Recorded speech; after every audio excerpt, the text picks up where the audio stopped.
Com joins us. He did a tag team story, Transfer Portal Confidential. Who was the best quarterback? What's the going rate for a Power 4 starter? The picture on the cover is Mateer going to Oklahoma, and also a picture of Texas Tech and one of their mascots. Sam joins us now on 365 Sports. How much fun was that? Did you find anything in particular that you didn't realize? Yeah, it was interesting to me to hear all the different numbers that you hear thrown out for players. Because one of the questions we asked coaches and personnel staffers was, what's the going rate for starter at various positions?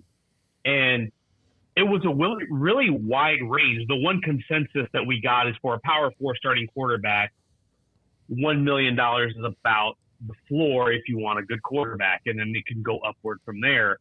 But there were some really wide ranges. For instance, one coach told us tight ends could be anywhere from $300,000 to $750,000. Edge rushers, I had one coach tell me anywhere between $250,000, $350,000, and one said that maybe up to $1 million. One said the floor at cornerback was $200,000. So there was such a discrepancy, and I think it reflected what is not surprising to me is that everyone's trying to figure it out. Because all this data that we have, it's all anecdotal. You don't know. You only know what you hear. There's no database. There's no sport track where we can track everybody's contracts like you have in some of the pro sports. So it's kind of a guessing game where the coaches and staff are to some degree at the mercy of the agents and the players. So there's a lot of guessing going on. And then, of course, at the group of five level, it's a little bit less on the money part. But that to me was most fascinating, is just how wide the ranges and how big the discrepancy can be depending on who you have. Yeah. One of my favorite things about this column, Sam, is like getting them to tell you who they really liked, because if you look at transfer players, sometimes you wonder, why coaches like this person or why they went there or what the general consensus is. This has been pretty cool, just seeing how people thought about certain guys that went other places in the portal that they didn't get.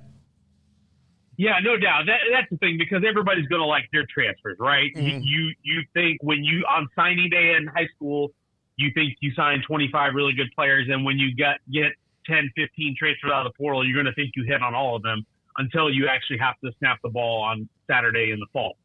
But that's why we asked, hey, which player do you like the most who didn't sign with you? And similarly, when we asked about the portal classes that you like the best, it's which one do you like that's not yours, to get a real honest opinion on it, because I'm always of the belief that these guys are in this profession. This is all they do. The coaches we're talking to and the staff we're talking to, they got a scout, and they're making their livelihoods on trying to guess which of these guys are good and which of these guys are going to make it.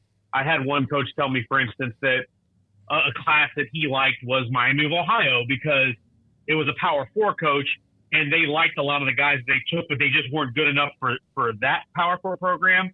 But they could tell that by who Miami, Ohio took, it was like, hey, they have a good process because they identified a lot of the guys that we identified also that maybe just were a tick too slow or just not as big and maybe weren't as fast as we needed them to be. But I feel like you get a really candid take on these things when you kind of remove the team that coach is from the equation. Sam, you asked about which portal quarterback, and I mean, John Mateer kind of seemed to be the guy, but that echoed with most of the coaches you talked to, right? I mean, he was mentioned by, I think, nearly everybody as far as which quarterback you like the best. So it seems like Oklahoma, as much as it feels as though they're kind of still finding their way a little bit, that was a grand slam for Brent Venables and company, at least on paper. Yeah, no doubt. And anybody who watched him last year at Washington State, I think you can turn on the tape and watch, and he was a tremendous talent. I think there's fair to be skeptical or to ask, is that going to translate when you play an SEC schedule? Certainly it's going to be interesting to watch, but I don't really think that's as big of a deal because, look, we just watched Diego Pavia go from New Mexico all the way to Vanderbilt in the SEC, and he took down Alabama. I'm not saying the Mateer is Diego Pavia, but to me it's not as big a deal going from one step to the next as a quarterback, because it's not just about the quarterback, it's what you have around you. And Jackson Arnold and Michael Hawkins and what they did or didn't do, to me, wasn't really on them. It was really on everything that was around them, from offensive line, receiver, the injuries, and then offensive coordinator and scheme. So you get a situation here where you bring Arbuckle from Washington State, who was his offensive coordinator. So you're going to me, this is the smart thing. And you saw Western Kentucky did this a few years ago with Bailey Zappi, is you bring in the coordinator and the quarterback. And so that system continuity makes it a lot easier to pick up. Now, everybody else around Mateer is going to have to know that system and learn it. But the most important piece of the puzzle is him. And you look at his dual threat ability. He's a really good athlete. He can throw it. And almost every coach we asked, we didn't have every single answer that we got in here, because I think if we put every single one, 90% of it would have been John Mateer as the favorite portal quarterback. But he was by far, I think, almost unanimous in being the favorite that people liked in the portal. So would you say it's safe to say that if you're a Power 4 school or a very high-level FBS school, group of 5, that it starts at $1 million with a quarterback and it might go $250,000 one way or the other? And, of course, they can go higher, but that's kind of the starting point if you're going to bring in someone. Mateer, most likely much more than that? Yeah. If you want a good, solid starter, that it seems like $1 million is the floor, essentially, for a Power 4 quarterback. And I even asked about this with the group of 5 guys. It's like, how high do some of the group of 5 guys get? And a lot of the people I talk to who know the group of 5 all of us say, yeah, you're probably looking at even a good group of 5 starting quarterback in the portal. You're probably looking at $500,000 and maybe up to $600,000-800,000. And then you're going to see some outliers, as you see with anything. You saw, I think we've seen the numbers out there for Darian Mensah, which are way higher. I think $4 million was the number. I don't know how legit that is, but it's out. That number's out there. And then Carson Beck, of course, I know we reported that I think his deal somewhere in between, I think the $3 and $4 million range for Miami. So certainly there's going to be guys above that number, but that's the $1 million mark from everybody we talked to seems to be the baseline for a solid Power 4 starter out of the. Sam, there was meetings this week that didn't come out with really anything new.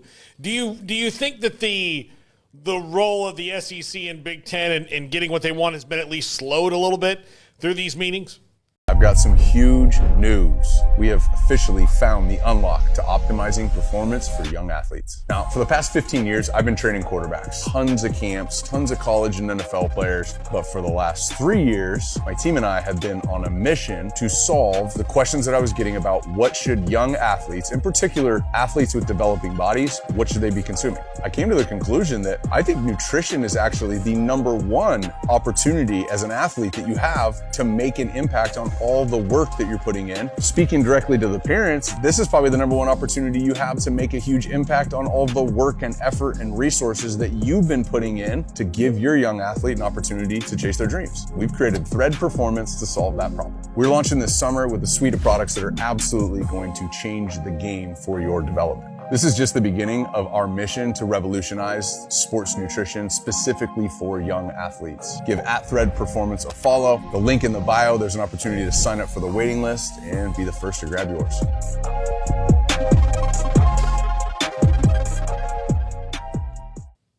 I hope so. I really hope so.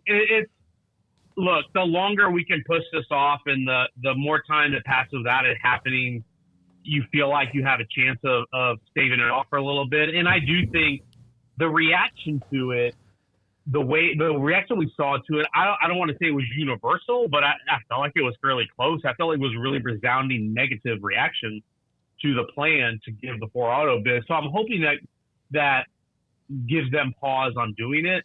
I still don't, I can't say I'm confident that it's going to. I still think at the end of the day, they're going to get what they want. They're going to do what they want, and to hell with everybody else. But I think every day that passes without it happening, I think is a good thing. So, like I said, don't count me as optimistic, but hey, the fact that they didn't come out of these meetings and they didn't say, hey, this is the plan, I guess that's a plus. So, Sam, there's a story going around, the Pac-12 is obviously trying to better itself, and they added some schools here in the last few months, some good schools. They're still out on the search, though, and you had the San Diego State AD who was talking about how they should have a TV deal here in the next few weeks, and the goal is to add a football member to get to the threshold, and then once they do that, then they might add another 1, 2, or however many schools. All the schools being rumored are kind of the same ones, Tulane and Memphis, but one that still hangs around is Texas State. I just was curious, have you heard anything new on the Texas State front? Any murmurs, any talk about just sort of their future and the pack and anything along those lines? No, I haven't. I haven't really dug into that as of late. Sure. Just, I focus so much in the winter on the portal stuff and obviously the playoffs. But I still think, to me, it still feels like an awkward fit. But I guess all these, Northern Illinois is an awkward fit in the Pac-12 also. So I guess that they would be unique in that way. But I will say that I think Texas State has a lot to offer. If they're trying to move conferences, I think they have a lot to offer because they are a pretty decent-sized public school. It's in a desirable location. Obviously, you have a really good recruiting footprint. They've got a lot of alumni. And the football program is on the way up. Their success recently, I think, has been really good for them and really good for this part of the country to add another really competitive team in this part of the country. So I think they have a lot to offer as an athletic department. They seem to be committed. They're building facilities. They're not, certainly NIL situation is not where you want it to be, but they're trying. They're doing their best to get that part, improve that part, and I do give their staff and their athletic department a lot of credit for trying to be creative and trying to do their best to compete on that front. It's really hard for Group of Five schools at this point, and when the revenue share comes, that's going to be another conversation. I don't know where they are in terms of how much they're looking to fund from a revenue share standpoint. Certainly, I don't anticipate any Group of Five schools are going to be funding at the full number. I think it's going to be, you're probably looking at probably half or less of what the Power Four schools are going to do. But the question is, can you be competitive with everybody that's in your class? And if they can do that, then I think that gives you a chance. So I do think they're a program that's got a lot going for it. And if the Pac-12 is still interested, I can certainly understand why. What was the reaction when you polled or discussed spring games with coaches around the country with the article you did in The Athletic? I think it was varied. There are some, I think it's two different issues, right? The spring game is one issue and spring football is another. Mm-hmm. Because the spring game, I think we can all agree, in a lot of instances has aided in its importance, in that it becomes very vanilla because so many of them are televised now. So and coaches don't want to give anything away. Coaches don't want guys to get hurt going all out. So, and then they're fans in the stands. And so they become largely like exhibition. And I mean, they are exhibition, but I mean, they become largely, they're not a real practice, so to speak. Some schools still do a really good spring game, but it's very few and far between. That's one issue. And I think a lot of coaches could do just fine without it, but you do run the risk of alienating your fans if you don't do something, because that is a low cost or no cost way to engage your fans who may not be able to afford to come to a game in the fall because of how expensive tickets and parking and travel and all that is. The spring game is a really good opportunity to open it up to people who may not have that opportunity. So that's why I do hope that no matter what it looks like, that they're still engaging the fans in that way. Now, spring football, on the other hand, every coach I've talked to, I think, still believes in the value of practicing in the off season in some form or fashion. I think the biggest question that we kept coming back to when I talked to coaches and asked them about it is the timing of it. And I don't think it's one size fits all, because if you're Ohio State or you're Texas or you're Notre Dame and you played into late January, it might not make sense for you to be putting on pads in March and April because you played such a long season. But if you're a team whose season ended in November because you didn't go to a bowl game, or you had a late December bowl game, then maybe the calendar still works for you.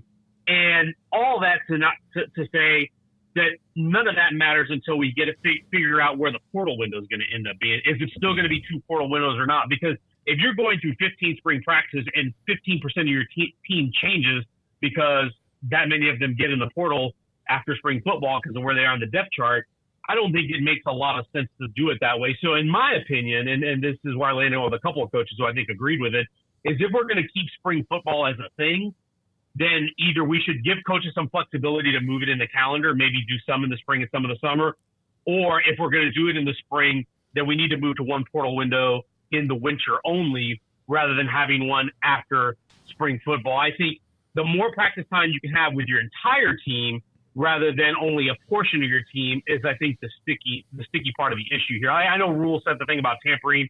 I don't think that's as big of an issue as people made it out to be. And I asked a lot of coaches about that. There was one coach who said, yeah, we cut up all the spring game, but most of the coaches I've talked to said that this is not something we really do a whole lot of. I think the issue is how much of your team you're practicing with, and are you investing 34 days and 15 practices worth of time into a team that's not even going to be what it looks like when you kick off in the fall. That's the thing I think they need to fix. In fact, I'll be curious to see how creative they are in those solutions. John Sumrall, who's going to have a spring game, said if they're going to leave, they're going to leave anyway. So I don't waste a lot of time or energy thinking about who's watching our spring game. And, of course, they're going to still have their spring game. Paul? I think it'd just be more effective to, move your – maybe have a spring event where you bring back alumni and players and do a cool thing for the fans, and then that can maybe lead into a couple weeks from then you start your summer OTA practices. I think that's probably a more effective way to do it and rebuild the calendar. But, Sam, the calendar – I can't think of another thing that's more a mess than that calendar, that there are so many different ways they could figure it out, but there's so many roadblocks in the way that don't make it easy. Yeah, no doubt. It is difficult because as long as this is still college football and there's still ostensibly an academic component tied to it, you are still restricted to some degree by the academic calendar, which means things have to happen on the semester. So either you're going to have, if you have two portal windows, they need to be close to the semester ends, or if you're going to have one, then it needs to be at the end of the winter semester, or it needs to be at the end of the spring semester. So I think that's a challenge, and I do think you can ask different coaches, and I think some of them want one portal window, some of them want two. I think they just need to come up with something. And I do think the other thing that makes this the challenge, as I mentioned earlier, is that one thing doesn't work for everybody. One thing that works for the Big 12 or the SEC or the ACC or the Big 10 does not necessarily work for the American or the Conference USA. And so I think flexibility is important. We do need some structure, and I think we do need some improvements to the calendar, but I also do think it's important to provide flexibility based on what's best for your program, because trying to make North Texas do it the way that Ohio State does it also doesn't make a lot of sense. Sam, the surge in hiring general managers. Yesterday, Jim Nagy, who ran the Senior Bowl, now going to Oklahoma, which everybody, it seemed like all of the responses were very positive, and everybody has this kind of a GM-type position now. Nebraska just hired a dude from the Patriots. 13 years in the NFL, Patriots and the Carolina Panthers with Matt Rule hiring him. Stuart, your thoughts about the trend? There's a story that was written, I just went blank on the name. He's been around, Cody Belair. He's been around various programs in college football. And he was saying, it seemed like a pretty good idea, but do most colleges know exactly what they want the GM to do? Yeah, I'm glad you brought that up because I saw that earlier today. And I know Cody really well. He worked at Texas Tech, Baylor, Texas A&M, and LSU in the scouting departments. And he's got a lot of real-world experience. And I think he asked a really good question is what are you paying them to do? Mm-hmm. And what is the return on that investment? Because I think this is where it really becomes imperative on athletic directors and athletic departments to know what's going on. Because, for instance, Texas Tech has a very clear vision of what their GM does. Joey McGuire sets that plan. James Blanchard executes it and has the freedom to do so. And it's identification, evaluation, and acquisition. Now, if you want your GM to oversee football operations on top of recruiting, that's a different skill set. So do you want your GM to be an evaluator? Do you want him to be a recruiter? Do you want him to be an operations person? Because I think when you put the GM title in college football, you will find people that fall under all of those categories, not necessarily all the same. Most of the ones that I'm thinking of are mostly evaluators who are evaluating the talent, and they're making decisions on roster management. And I think that's ultimately what needs to be happening. And then also, as we get into the rev share era, you're going to have people dealing with payroll and contracts and how you allocate your salary. And those are two different skill sets. So maybe you need a GM, and maybe you need a GM for evaluation, and maybe you need an assistant GM to handle the financial side, someone who's got experience negotiating contracts and managing a payroll. Because I think asking every GM to do that when it maybe not is their strength is going to be a little misguided. You're not going to love your results. That said, I think the trend is understood, and I think it's necessary because roster management is a different animal. We're not signing 25 high school recruits every year and calling it a day. You are building your team with high school, transfer portal, junior college, all these different ways that you're adding players to the roster, and you have to turn it over every year in a different manner, and you have to retain players, and you have to attract players with your finances. So there's so much that goes into it. I think these front offices need that support, but it's not just a matter of just hiring guys and say, here, go do it. You got to have a clear organized plan. You got to know what you want and figure out how to execute it. As for Oklahoma, I thought Nagy was a great hire because if you're looking for an evaluator, hard to find a guy any better than Jim Nagy, who's been evaluating college talent for 2 decades and has been, for the last 6 years, has been not just scouting the Power 4 schools, but digging through FCS, Division II, and even Division III to find guys to invite to the Senior Bowl. That's exactly what you're looking for, because when you're looking in the portal, you are trying to out-evaluate guys. Obviously, you need to pay them, and obviously you need to win the bidding wars. But the difference is can you get a guy that maybe others didn't see? And I think that's where winning on those margins is going to help a program like OU, where it's so tough in the SEC. All right, that's good. Greg, all right, Sam, thank you very much, my friend. Appreciate your time. We'll talk to you again next week.